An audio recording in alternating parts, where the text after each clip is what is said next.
surprised to be here. When Christy and I moved to the Cape full-time 2 years ago, I could never have imagined that I'd be able to be standing here right now in front of all of y'all, getting ready to tell about a white knuckle adventure that occurred several years ago. But that's where we are, so I'll get started. This story is about an old mining road and an old Jeep Wrangler and a young family that came very close to not getting any older. The road that I'm talking about is in southern Colorado, southwestern Colorado. And it's a road between Silverton and Ouray, Colorado. These are old mining towns. The road was created in the 1880s for the sole purpose of having a means by which the ore from the copper and gold and silver mines could come out of the mountains. These are really harsh mountains, difficult to travel in. So they cut this road in. And the road, because all it had to do was just get down the mountain as fast and as efficiently as possible, safety was not an issue. What they did is just created a road that had a lot of steep slopes, it had sharp turns, it had drop-offs. It was something that was probably scary even for the mules. And the road was finished in 1888, and that, by my calculation, is about 128 years ago. And in that 128 years, about the only improvement to that road is they paved it. And 3 years ago, in USA Today newspaper, they printed an article that was titled, "The 12 Most Dangerous Roads in the World." 2 of those roads are in the United States. One of them is in northern Alaska, and it's the road that goes up to the oil fields in the Arctic Sea. This is the other one. Now, this road over a red mountain looks like this. Welcome to there's now the road over Red Mountain, and it is 23 miles long. It has 97 switchbacks or sharp turns. It has almost no guardrails. It is just a scary road during the summer. Now picture that same road with heavy snows and steep slopes. What you end up with is the most avalanche-prone road in the lower 48 states that is still open during the summer, during the winter. There is a monument to honor the 3 snowplow drivers that were killed trying to keep that road open, and they were killed in separate avalanches.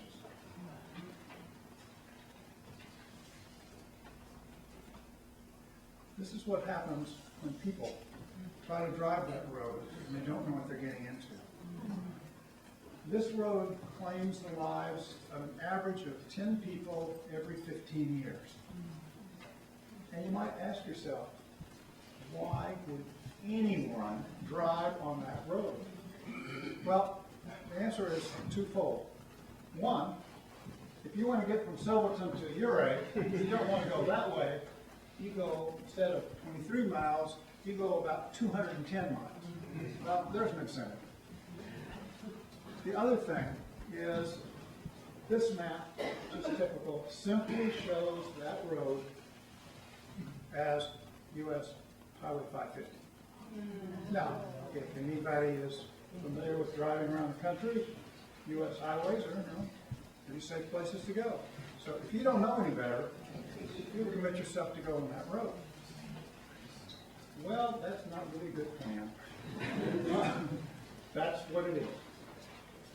So that's the background on the road. The other background you need is on the Jeep Wrangler. A couple decades ago, I bought a 1993 Jeep Wrangler and immediately started upgrading things. Larger tires, much more impressive tread, raised it up to have a little bit more clearance, changed the gear ratio in it to have more torque with lower gears, you know, all this kind of mechanical stuff. Added to the front bumper an extension made out of just a big timber to mount an 8,000-pound capacity winch onto it. So I got this all fixed up. That back seat was gone probably in the first week, and a great big toolbox back there full of survival tools. So, at the risk of sounding really vain, I got to be pretty good at driving that on and off road in all kinds of conditions in mountains, deserts, canyon country, the Southwest.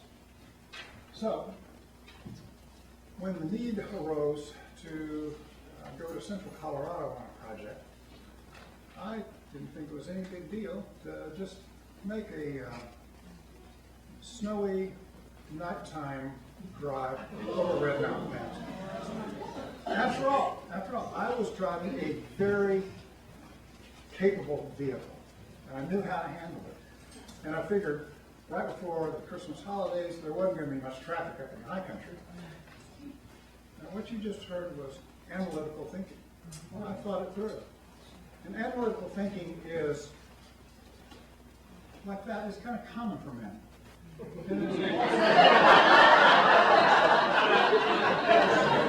also the explanation of why women have a longer life expectancy.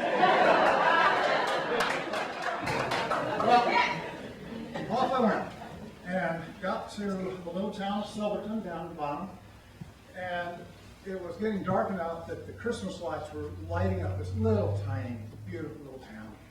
And there were 8 inches of snow on the ground, and it was coming down. It was just courier knives everywhere you looked. It was just gorgeous. Got through town and got to the beginning of the infamous road over Red Mountain. And I was greeted at that point by a large sign, lighted sign, that was flashing this message: change required. Change required. Analytical thinking came into play here.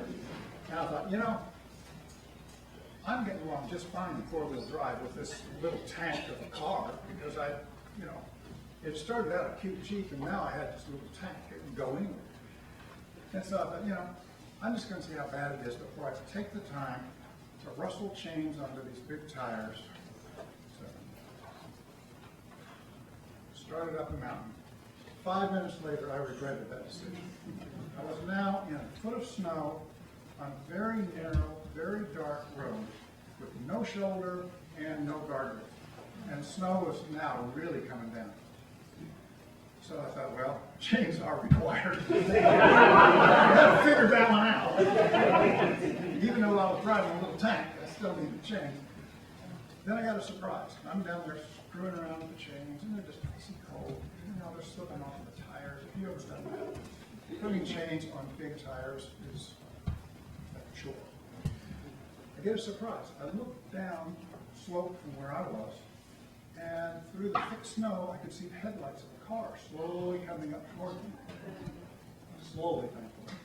And the car came to a stop several car lengths behind me, and I heard the door close, and I could see a man walking toward me, kind of backlit by his headlights. And he walked up to me, and I'm down here, you know, wrestling with chains. And he walks up and says, "Oh there, you broke down?" And I said, "No, I'm just putting chains on the tires." "Well, I'll see that now. You need some help?" And I said, "Well, you know, I wasn't ask him to do this." "No, I'm pretty familiar with this. I can do this, but I appreciate you asking. Actually, you really could help. If you would just stay there until I get all these chains on here, your headlights make this job just a whole lot easier. He's a chill, and then heard another sound, a sound, looked back, and I saw that someone had gotten out of the passenger side of the car and stepped back a couple steps and opened a sliding door. Dome light comes on, and I can see two kids back there. Well, a van on this road at night in a snowstorm? This was insane. And so I'm thinking, a van, no four-wheel drive, probably has city tires on it, has low clearance, has no weight over the back. And when he drove up, I didn't hear any jingling like chains. And I thought, what part of change required does this guy not understand? So I looked up at him and I said, have you ever been on this road before? And he said, no, sir. I'm from Alabama. My name's Leroy. This is not good. He could not possibly turn around. He had a van on a very narrow road. The snow's coming down. It's hard to see. And what you couldn't easily see is where the cliff edge was, because now the snow was building up around it. So there's no way he could turn around. Could he spend the night there and wait till sunrise? No way. He would just get buried. It was really coming down. Then there's always that, thoughts of hypothermia, carbon monoxide poisoning, or how about the snowplow coming on and just launching him over the edge? None of those were realistic. I couldn't possibly fit Leroy and his young family in a Jeep. Somehow, Leroy was going to have to get that Jeep and his young family over Red Mountain Pass that night. So I said, tell you what, Leroy, how about if you just follow me? We'll do this together. You just stay in my tracks and we'll go. Don't for any reason get out of my tracks. Stay with them. They're easy to see. If you have a problem, blink your lights, I'll stop and walk back. Stay in my tracks. Oh, that'd just be great. Yeah, we're just going to Ridgeway. We got family there. We can go for the holidays. Okay, Leroy. That's the plan. How's that sound?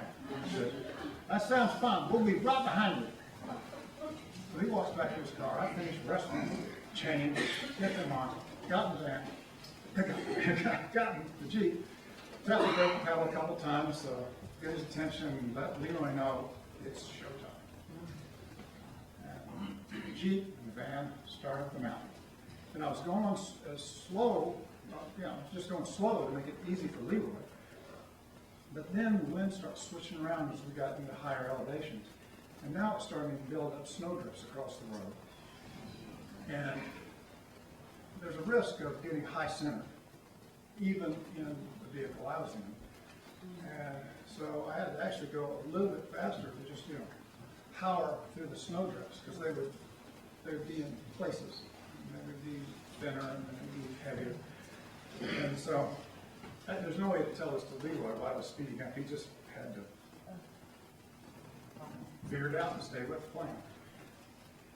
And then occasionally the wind would just make the road disappear.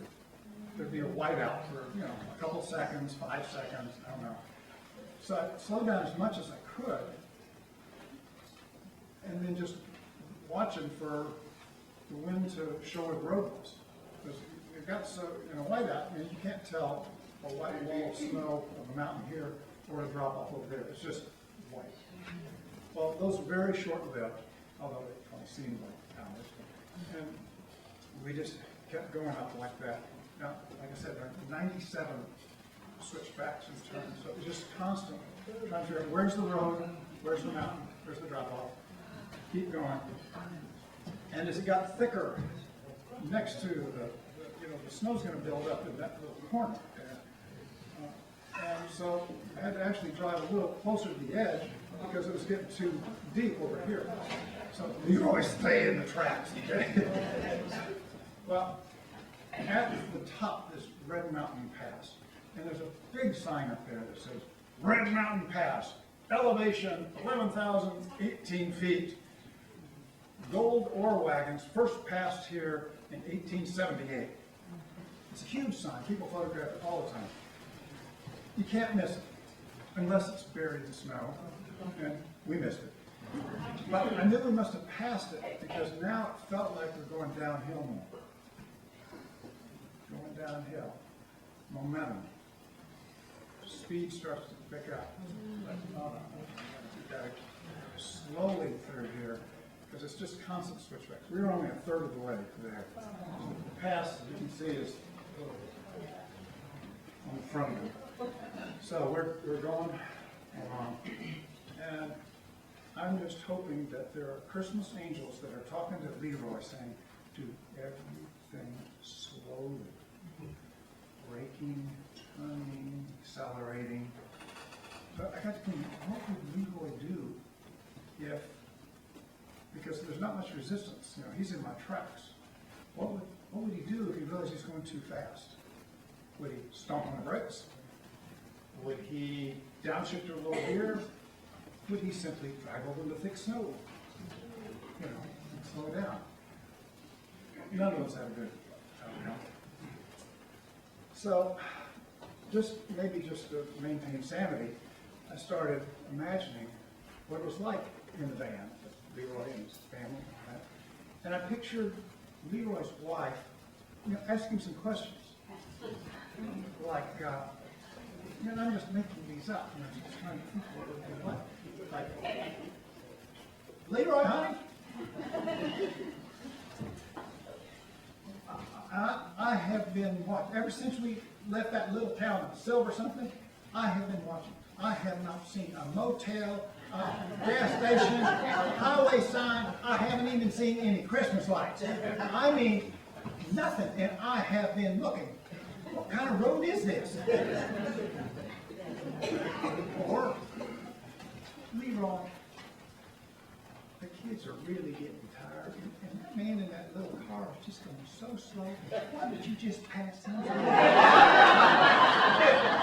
So we can get to Aunt Helen's before it gets really late. So we're just going down there, and then I imagine answering her question. Well, Daisy Mae, there's a real good reason you haven't seen anything but my taillights and a wall of snow around you. That's because when you did look out the window and looking for things, you were looking into thin air 500 feet above the Uncompadre River. And you may have noticed there were no guardrails. Well, there's a real good reason for that too.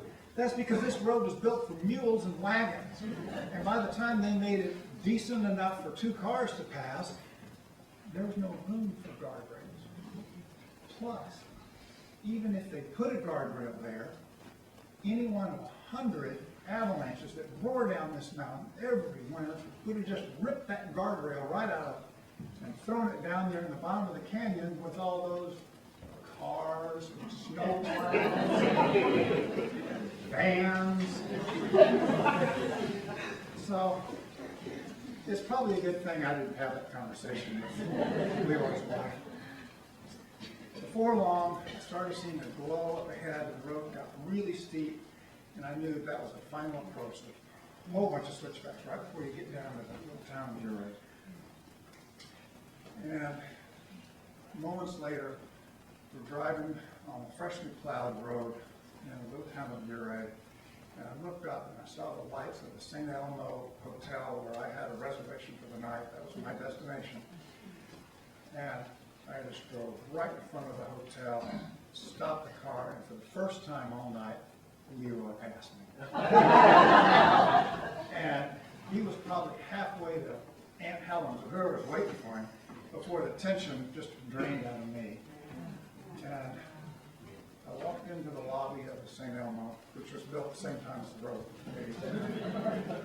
Literally, it's all Victorian. It's just a gorgeous old place. Walk in there, what a change. There are all these white little Christmas lights all around, poinsettias all around, classical music playing in the background. It was soft and warm. The desk clerk was sitting there reading the High Country News, and he sets it down, looks up at me and says, "Good evening. I bet you're Mr. Chilton." And I said, "That would be me." And wanting to make conversation on sort of a slow night, he said, "Man, how about this snowstorm? We are getting hammered down here. Is it this bad up in Ridgeway?" And I said, "I don't know about Ridgeway. I just came over the pass." He just stared at me. And then he said, "Jesus." And shoved a big brass key across the desk. I picked it up and said, "Yep, he's out there." And I walked up to my room, and after he heard my footsteps on the creaky wood of the second floor, he may have looked out the door just to see what I was driving. If he did, he would have seen a snow-plastered old Jeep, big tires wrapped in bigger chains, this big winch on the front of this funny-looking big wood bumper, high clearance, and he might have thought, well, I guess it's possible. That thing looks like a little tank.